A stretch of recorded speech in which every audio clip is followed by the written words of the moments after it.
Okay, stop. I know what you're thinking. Right about now, upon clicking on this video and reading the video title, you're probably thinking, really? This is what we're talking about today? All of the stuff you could be talking about involving Reverie right now, Matt. All of the things. Shanks, the Gorosei, Emu-sama. Where's your video on Emu-sama? I don't know why you think I should make a video on Emu-sama. I mean, I don't know anything about emus. I'm not an animal expert. Did you know actually there was an emu war in Australia at one point? So maybe you should go check out that video. It was extremely informative. But no. Let's just take a collective deep breath here. Okay, ready? Just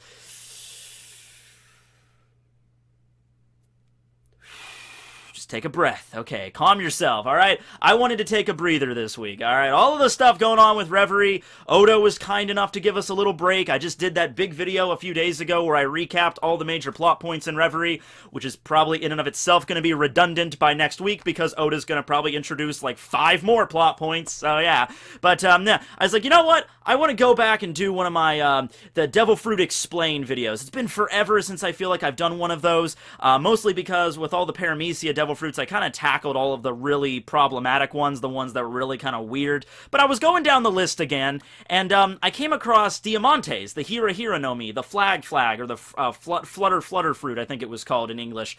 And I didn't think it was too weird, but the way he did use the fruit was kind of interesting in that instead of just activating the power and then using it to damage people, his Devil Fruit actually focuses on deactivating his fruit's power to get the full effect out of all of it, actually to damage your opponent. So I thought that aspect was cool. And also, when it was first revealed what Diamante's Devil Fruit was, I thought it was really goofy and silly, and I was on to Oda's MO at this point. I knew how he did things. He would introduce a character with a really goofy kind of sounding Devil Fruit, or even the ability might sound kind of useless at first, like, oh, he's got the Flag Fruit! Ooh! He can summon bits of cloth and attack his enemies with it! Oh my god, it's so devastating! But of course, this is Oda we're talking about here, so he took this Devil Fruit with a rather goofy-sounding name and actually made it into something very useful, very multifaceted, and very devastating, especially when wielded by Diamante, who's already a pretty ruthless kind of dude. Alright, so, few applications for the Flag Fruit. For one, you have concealment. You could take anything, any physical object. In Diamante's case, it's mostly weapons, but you can convert them into a piece of cloth, and you know what you can do with cloth. You can fold it, and it doesn't take up a lot of space, really, so you could take a dagger or something, and if you want to really hide the dagger's a bad example because it's already a pretty small weapon. I don't know, a freaking missile launcher. Take a giant missile launcher, something that people would kind of notice you walking around with, use the power of the Flag Fruit, and poof! It gets turned into a piece of cloth. And the piece of cloth is, you know, relatively, it's the same surface area as it covers, but, you know, cloth. So you can fold it. Nice little shape there. I'm not great at folding laundry, but I'm doing my best. And you could have it there, and then you just tuck it away in your pocket and just walk it down the street, and then, oh my god, I'm being attacked!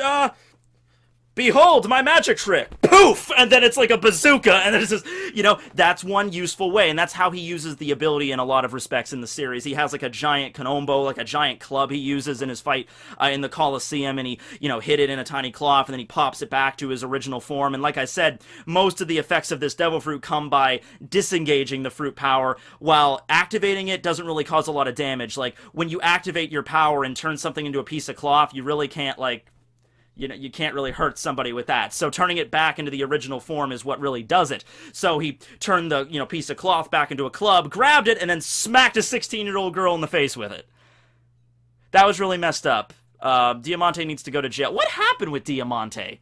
I guess all of the executives, they got carted off by the Marines, right? And Diamante, I thought he was dead for a little while because he bonked his head right up against the side of a wooden post on the ground, but he hit his neck pretty damn hard. I thought Diamante, he's either going to be, he might not be able to move his arms or legs for the rest of his life after I think he suffered some spinal damage there, you know what I mean? But yeah, he got carted off by the Marines. But yeah, concealment, pretty useful. Now, other ways you can use this that are pretty cool. So, let's say Diamante takes out a sword, which is his main weapon. He can either turn the whole thing into a piece of cloth to hide it, or he can only turn sections into it. So, for example, he chooses to turn the blade of the sword into a piece of cloth. He can then use the technique lock with it. Lock, just upon turning into a cloth and it's sort of bending in a certain way, he can lock the sword in that particular shape. So it's still made out of metal. So let's say he wants a hook on the end of his katana. He pulls, I don't think it's a katana, I think it's more like a rapier, but whatever. He pulls out a sword with a straight blade, turns that into cloth, and then he can bend the cloth into the shape of a hook, and then use lock to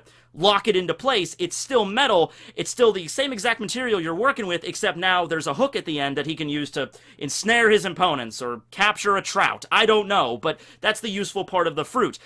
He uses this to turn his sword into a glaive, you know, bending the metal around into the shape of a bullhead and then locking into place, and then he has a glaive that he can use to punch people with. So yeah, that was pretty neat. That was like the first time we got to see his power and really what he could do with it. Also, an inherent second ability of this fruit seems to be that he can actually, like, psychically manipulate the shape he wants the cloth to be in. Because if it was just regular cloth and it was just let to, like, blow in the wind, he wouldn't be able to make all these wacky shapes with it. So there's probably some, like, telekinesis here where he can, like, bend the cloth to a certain shape that he chooses. When he was fighting Kyrios in the sunflower field, he turned into a cloth, into a flag himself to evade Kyrios' attacks, and he was perfectly dodging them, kind of like he was using the Kamiye technique, the paper body move of the 6 powers. He was able to perfectly dodge Kyrios' attacks, and there's scenes like this where we see the sword blade as a flag, and it's like flowing around him in a perfect way. Like, it's not just the wind doing this. He's manipulating the shape of the flag in some way. Other techniques include turning the ground he's standing on into a flag, so it begins to ripple, and, you know, people can't get their footing, especially Kyrios, which is minus about, I think he's down about half as many feet as he should have, so it's kind of hard for him to stand up on all this. Just another example of Diamante fighting extremely dirty there. And his most, intricate, ability, I guess, that he uses, and I like to think that he has a lot of other powers that he uses, a lot of other weapons that he kept concealed in the shape of a cloth that he just had on them. He keeps them in these kind of like these little, honestly, these little, like, compact books, like, you know, for makeup or something, where he just pops them open, he pulls out the cloth. But the technique I'm referring to is his Death Enjambrele. Stardust of Death, where he takes out a bunch of cloths that used to be mortar launchers, you know, for the 4th of July, for like fireworks, you put like a mortar in there and they go up and explode, and it's all very pretty. In fact, 4th of July is coming up. I need to go buy some fireworks. I have none. I'm not a true American. But anyway, he has like 9 or 10 of these things, and then he just kind of, you have to kind of hope your opponent lets you do this, or if they have one leg and they're already severely injured. But he takes out these mortar launchers and just kind of like, you know, sets them all up at once, like, here you go, here you go, here you go. Then he takes a bunch of very small cut up pieces of fabric. You can't really tell what they are, but they're really tiny pieces of fabric, puts them into the mortars, and then they shoot the fabric up into the air. And another aspect of this fruit is that whenever you turn something into a piece of fabric, it loses most of its weight, because in order for the cloth to flutter in the breeze, to be true of its name, it has to weigh as much as a normal piece of cloth does. So if you take a giant club, you know, that might weigh like 100 pounds or something, it gets converted into a piece of cloth. It only weighs like less than 1 pound, because that's just how it's necessary. So these little pieces of cloth he puts in and shoots up are actually spiked balls that could probably weigh quite a bit, but they're weightless essentially when they get shot up. And then when they get, you know, he uses a technique called ripple release in the middle of the air, which negates his fruit altogether and turns them back into the spiked balls, and then they rain down on the opponent. So that was something I loved. A very intricate kind of power that you wouldn't think he would be able to use, but you figure, like, okay, what do I need to set up this ability? Well, I need the spiked balls. Okay, I'll just turn all those into little pieces of fabric. I'll keep them in my one pocket. And then I need the mortar launchers, which instead of carrying around like a dozen of those, I'll just turn those into fabric and keep them in my other pocket. You have to have really deep pockets for this fruit to be very effectual. In fact, a lot of times when he uses weapons like that club, the base of the club seem to be the container for it. So it's like he has like the container, and then when it turns into a club, it just, you know, fits down into the container, and then he turns it back into the one, and the container is like the base of the club when he uses it. So kind of like modifying all of his weapons. But it's not just single weapons. You can use multiple weapons as a combination, because you can keep all this stuff on you using the effect of it. kind of like a video game character, kind of like when you're Link in The Legend of Zelda Breath of the Wild, when you can literally carry like 30 giant broadswords with you wherever you go in your knapsack. Very useful, huh? So, yeah, I really like that power, the death on Jawbrelet thing. That was neat. Of course, Kyros has got big, large cojones, so he was able to deal with that attack, even though he was a bloody mess after it. Robin was trying to hold it back by making an umbrella of sunflowers. Maybe not so much to try to block it because they're spiked iron balls. You think they would just go straight through, but rather to like direct the path of them, guide them away from at least hitting Rebecca, and she still got hit on her back quite a bit, so that was kind of painful for me to watch because Robin's back just got shredded at the end of this fight. But of course Rebecca was safe, and that's all that matters, I guess, in that particular situation there. And also Diamante was not immune from this. He also had to have a really thick iron umbrella that he had to kind of pop up in order to protect himself. So this is kind of a really elaborate attack. You have to have a lot of time to set this up. Even with the flag fruit, you have to take out all the mortars and set those up. Then you have to take out all of the different spike balls and load them into each mortar, and then you have to summon the umbrella. So if you're in the middle of a big fight with a lot of opponents attacking you from every direction, you're probably not going to have time to set this up. You know, Diamante was probably very confident in that particular fight because he's like, man, I'm fighting against Kyros. The dude's only got one leg. I'm hurting him. He's been a freaking toy all of his life for the last like 10 years or whatever. I'm gonna get this no problem. So yeah. Oh, another technique he used in that fight that I failed to mention, but it was cool because of the way that Oda portrayed it in the manga, was the half moon glaive. And when he was doing the speech bubbles, he has like the half moon, like it looks like the sword is actually cutting the speech bubble, and then it makes the sword all wavy, and then he uses it like a whip, and it's glaive attack, boom. So that was pretty cool too. Now, something, though, I will admit that was kind of confusing for me when I was doing research for this was these two abilities that he has. I talked about them both. One is Lock, and one is the Ripple Release. He uses Lock whenever he's changing the form of something. He negates his Devil Fruit power to make it solid again, or its original substance, to attack. And then he has Ripple Release, which negates his Devil Fruit ability, so it turns it back into its original substance so he can use it to attack. And I'm like, what is the difference between those two abilities? They seem to be all both based around negating his Devil Fruit power. The difference, I guess, is that with the Lock technique, that's actually involving changing the original form of what, like, the sword was into a different form, like the glaive, like the bullhead, or like the serpent sword, or the hook at the end that we talked about, and then locking it into place. So it doesn't look like it did originally. And the Ripple Release is just a straight up, like, negation. Like, I'm negating my Devil Fruit power completely on that particular object, and it's turning back into what it was before I ever used it on it. It doesn't look any different. It's like its original form.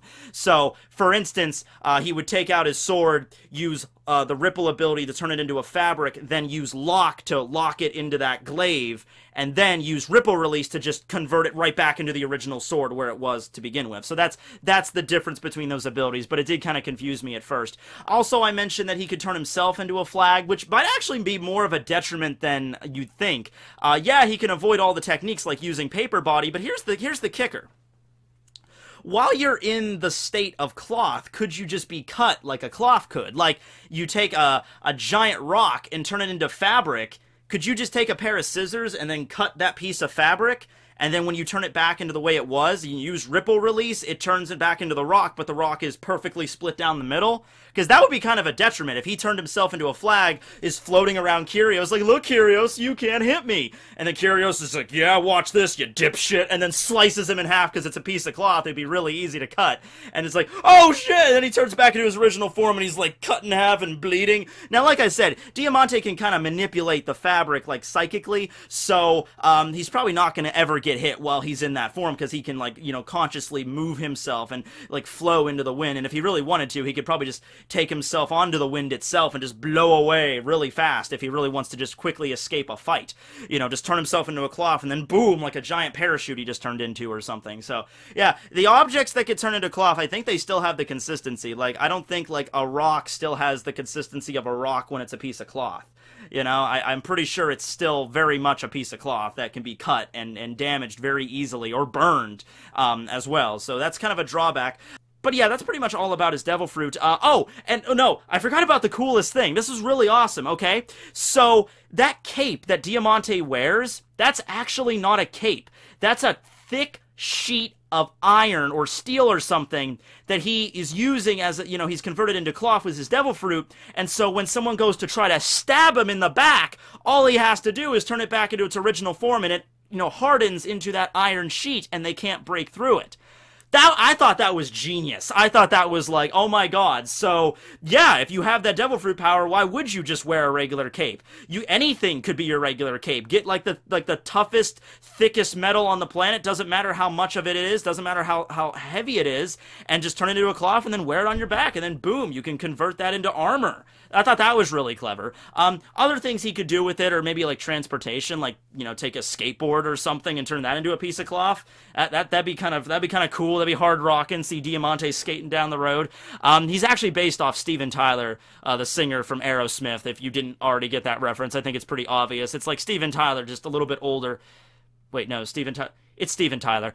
So yeah, that's the flag fruit. I just wanted to do kind of something, you know, different than Reverie for this video, because, you know, a lot of stuff going on right now. Don't worry, we'll get back to Reverie next week. I'll have some other videos coming out for it. I don't actually know if I'm going to be making a video on Imu-sama, because we know nothing about the guy. We really don't.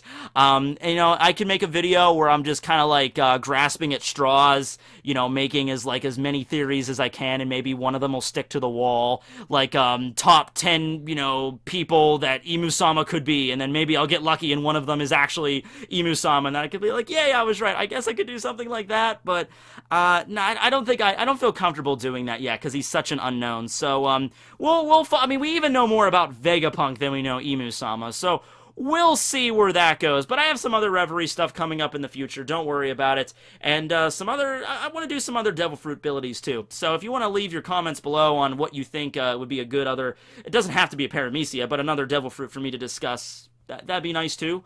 Always looking for recommendations and such. So yeah, thanks for watching, everybody. This will be Techie 101 signing out. Flutter, flutter, flutter.